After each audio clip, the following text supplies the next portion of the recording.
મારા ભાઈઓને બધાને જય શ્રી કૃષ્ણ।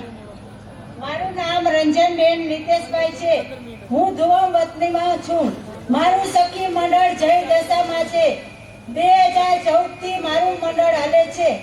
તેમાં સખી મંડળમાં જોડાયા પહેલા અમારી આર્થિક સ્થિતિ નબળી હતી। અમે નિયમિત બચત કરીએ છીએ। જૂથોને રિવેન્યુ ફંડ મળેલ છે।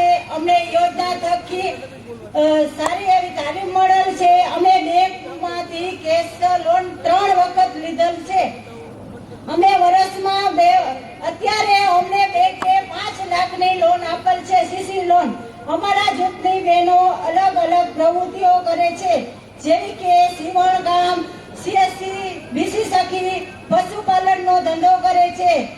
એક મહિને સીવણ કામ કરે છે બેન 6000 નું કામ કરે છે, અને બીસી સખી બેન અમે 10,000 નું કામ બેન કરે છે, અને એક બેને 2 ગાયો એમાંથી ખરીદી કરેલ છે અને દૂધનું વેચાણ કરે છે ને મહિને 15,000 ની આવક કરે છે એ બેન, અને પશુપાલન લગતી પ્રવૃત્તિ કરે છે।